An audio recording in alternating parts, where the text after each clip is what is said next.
Video like जरूर कर लीजिए और ऐसे वीडियो लगातार फ्री में पाने के लिए चैनल को तुरंत सब्सक्राइब कर लीजिए और बेल आइकन को जरूर टैप कर लीजिए ताकि आगे भी सारे वीडियो आपको मिलते रहे। यूट्यूब में फॉलो करते हैं तो प्लीज ये वाला फ्री टेलीग्राम चैनल जरूर ज्वाइन कर लीजिएगा। सारे नोटिफिकेशन सारे अपडेट यहीं पे आते हैं, ध्यान रखिए। मेरा नाम है वैभव और आप लोग देख रहे हैं UPPSC best online coaching YouTube channel. दोस्तों, ये जो हमारा पीडीएफ है जिसमें हम लोग मिसलेनियस टॉपिक्स को कवर अप कर रहे हैं, ये बहुत इंपॉर्टेंट है।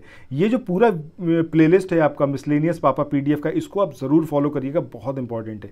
इस टाइम पे हम लोग अंतर्राष्ट्रीय संस्थाएं और भारतीय संस्थाओं को कवर अप कर रहे हैं, ठीक है। सो आइए स्टार्ट करते हैं आज के अपने सेशन को। वीडियो में बने रहिएगा, कुछ भी आपसे क्वेश्चन पूछा जाए उसका आंसर ज़रूर करिएगा। सो आइए शुरू करते हैं। दोस्तों, पिछला जो हमारा वीडियो था उसमें हमने एशियन डेवलपमेंट बैंक इसको हमने कवर अप किया हुआ था। आज हम इससे आगे बढ़ेंगे और बात करेंगे यहाँ पर क्षेत्रीय व्यापक आर्थिक भागीदारी यानी कि RCEP की। अब इसमें सदस्य देश कितने हैं? 15, जिसमें आसियान +5 यानी कि Brunei, Cambodia, Indonesia, Laos, Malaysia, Myanmar, Philippines, Singapore, Thailand और वियतनाम। ये तो हो गए आपके जो आसियान कंट्रीज़ हैं। इसके अलावा 5 कौन कौन से देश हैं? ऑस्ट्रेलिया है, चाइना है, जापान है, साउथ कोरिया है, न्यूजीलैंड है। RCEP औपचारिक रूप से 2012 आसियान शिखर सम्मेलन के दौरान शुरू किया गया था। ये नोट करने वाला पॉइंट है, ज़रूर इसको याद रखिएगा। मेंबर कंट्रीज़ तो आपको याद रखनी है, टोटल नंबर ज़रूर याद रखिएगा, 15 है, जिसमें आसियान कंट्रीज़ हैं और 5 कंट्रीज़ और हैं जिसमें आपका ऑस्ट्रेलिया, चीन, जापान, साउथ कोरिया और न्यूजीलैंड है। संधि पर हस्ताक्षर औपचारिक रूप से 15 नवंबर 2020 को वियतनाम द्वारा आयोजित आभासी आसियान शिखर सम्मेलन में किए गए थे। इसके बाद आगे इसमें देखें तो क्षेत्रीय व्यापक आर्थिक भागीदारी RCEP समझौता 1 जनवरी 2022 को ऑस्ट्रेलिया, ब्रुनेई, दारुसलाम, कंबोडिया, चीन, जापान, लाओस, PDR और न्यूजीलैंड, सिंगापुर, थाईलैंड और वियतनाम के लिए लागू हुआ, जिससे दुनिया के निर्माण का सबसे बड़ा मुक्त व्यापार क्षेत्र मार्ग प्रशस्त हुआ। RCEP 1 जनवरी 2022 को 10 देशों Australia, New Zealand, Brunei, Darussalam, Cambodia. PCS की तैयारी कर रहे हैं आप, RO की तैयारी करना चाहते हैं, BEO की तैयारी करना चाहते हैं, इन तीनों एग्जाम की अगर आप तैयारी करने चाहते हैं तो स्टडी फॉर सिविल सर्विसेज के कोर्सेज को आप ज्वाइन कर सकते हैं कंप्लीट तैयारी के लिए। ये वन स्टॉप डेस्टिनेशन है, यहाँ पर आपको सब कुछ मिलेगा, जिसमें स्टडी मटेरियल रहेगा, टेस्ट सीरीज रहेंगी, पेड क्विज रहेंगी, सब कुछ आपको एक ही जगह पर मिलेगा और ये सब कुछ सफिशिएंट होगा आपके एग्जाम को क्रैक करने के लिए, एग्जाम को निकालने के लिए। लेटेस्ट ग्रुप स्टार्ट हो चुके हैं और उन ग्रुप में आपको एडमिशन लेने के लिए सिंपली जो ये नंबर मैं आपकी स्क्रीन पर लिख रहा हूँ, इन नंबर्स पर आप कॉल कर सकते हैं। 8564880530 इस नंबर पर आप संपर्क कर सकते हैं। इसके अलावा 9696066089 इस नंबर पर कांटेक्ट कर सकते हैं, या फिर आप 7523864455 इन तीनों में से किसी भी नंबर पर कॉल करके आप हमसे संपर्क कर सकते हैं और ये लेटेस्ट ग्रुप जो है इसमें आप एडमिशन ले सकते हैं। चीन, जापान, लाओस, सिंगापुर, थाईलैंड और वियतनाम के लिए ऑस्ट्रेलिया के साथ एक मूल पार्टी के रूप में लागू हुआ।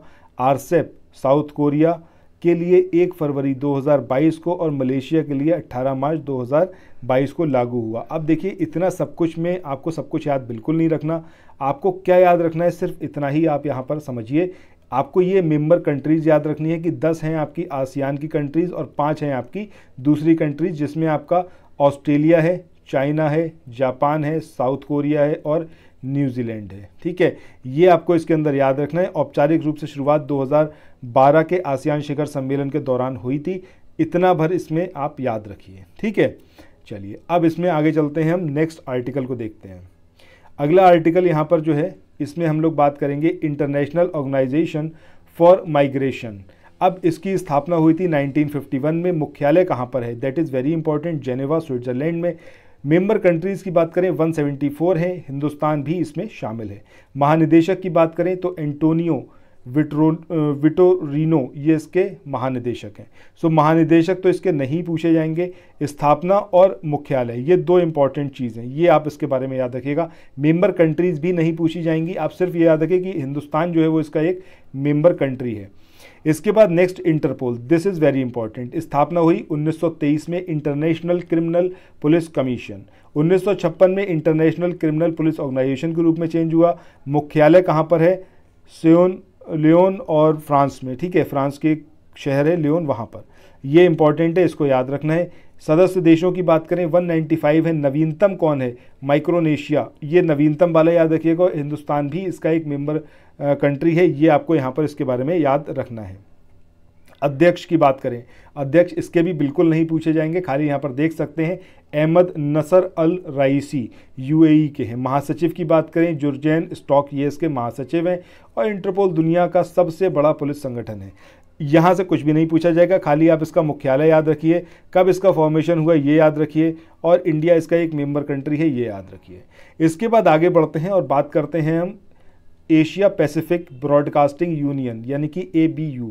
अब इसकी स्थापना कब हुई? 1964 में, याद रख सकते हैं इसको। अब इसमें सदस्य देशों की बात करें तो ABU के 4 महाद्वीपों में 70 से अधिक देशों में 260 से अधिक सदस्य हैं और यह वर्ल्ड ब्रॉडकास्टिंग यूनियन का सदस्य है। सचिवालय इसका देख सकते हैं, ये इंपॉर्टेंट है, कुआलालंपुर मलेशिया में सचिवालय है। और इस संस्थान में भारत के ऑल इंडिया रेडियो यानी कि AIR और दूरदर्शन DD वो भी शामिल है। ठीक है, चलो आगे बढ़ते हैं। इसके बाद शंघाई जो सहयोग संगठन है ये काफ़ी इंपॉर्टेंट है। SCO की स्थापना बिल्कुल अपने दिमाग में सेट कर लीजिए, 15 जून 2001 चाइना में इसका इसका मुख्यालय कहाँ पर है? बीजिंग चाइना में। ठीक है, तो ये दोनों चीज़ें इसके बारे में आप ज़रूर याद रखिएगा। अब आगे इसमें महासचिव की बात करें तो महासचिव कौन है? इसके झांग मिंग, इनका नाम ज़रूर याद रखिएगा, इंपॉर्टेंट है क्योंकि ये आपका इसमें इंडिया भी शामिल है। ठीक है, और पड़ोस का ही है। वर्तमान में मतलब काफ़ी इंपॉर्टेंट है इसलिए बोल रहा हूँ। वर्तमान में सदस्य जो हैं इस संगठन में कितने हैं? 8। अब कौन कौन है? इंडिया है, कजाकिस्तान है, चीन है, किर्गिस्तान है, पाकिस्तान है, रूस है और तजाकिस्तान है और उज्बेकिस्तान है। कमेंट सेक्शन में आप लोग बताइएगा इंडिया और पाकिस्तान जो है वो कौन कौन से ईयर में इसमें शामिल हुए थे SCO में, ये कमेंट सेक्शन में आप लोग बताइएगा। ठीक है, आगे इसमें देखते हैं। चलिए, यहाँ पर ये चीज़ मिली गई जो मैं आपको बता रहा था, इसके अंदर दी हुई है।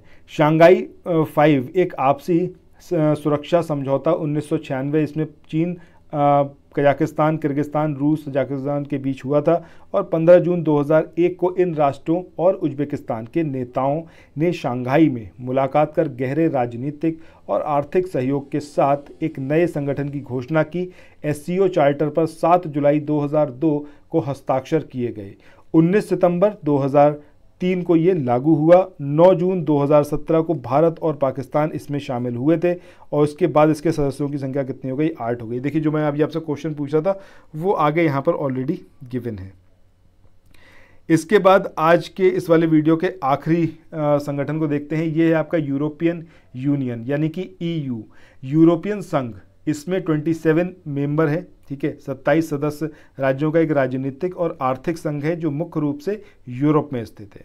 यूरोजोन 1999 में स्थापित एक मौद्रिक संघ है जो 2002 में पूरी तरह से लागू हुआ, जो कि 19 यूरोपीय संघ के सदस्य राज्यों से बना है और जो यूरो मुद्रा का उपयोग करते हैं।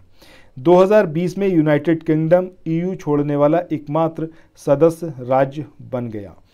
आगे इसमें देखें तो यूरोपीय संघ की उत्पत्ति यूरोपीय कोयला और इस्पात समुदाय और यूरोपीय आर्थिक समुदाय से हुई थी, जिसे क्रमशः 1991 की पेरिस ट्रीटी और 1957 की रोम ट्रीटी द्वारा स्थापित किया गया था। इसके बाद एक इम्पॉर्टेंट चीज़ और ये है maastricht संधि यूरोपीय संघ की नींव संधि है। दिस इज़ वेरी इंपॉर्टेंट, ये पॉइंट इस बार आपसे पूछा जा सकता है। सो दोस्तों, इसके साथ ही आज के इस वाले सेशन को यहाँ पर एंड करते हैं। आगे कई सारे और संगठन हैं, इनको भी कवर अप करेंगे। एक साथ काफ़ी सारी चीज़ें यहाँ पर नहीं देखते हैं, रीज़न बीइंग कि इतना सारा डेटा एक बार में कवर अप करना, उसको याद रखना। आप खाली वीडियो सुने और चले जाएं, ये मेरा पर्पस नहीं है। आप जो पढ़ें वो आपको याद रहे, ये मेरा पर्पस है। ठीक है, सो इसके साथ इस वाले सेशन को यहाँ पर एंड करते हैं। फिर मिलते हैं नेक्स्ट वीडियो में। अपना ख्याल रखिए, खूब पढ़ते रहिए। Bye bye.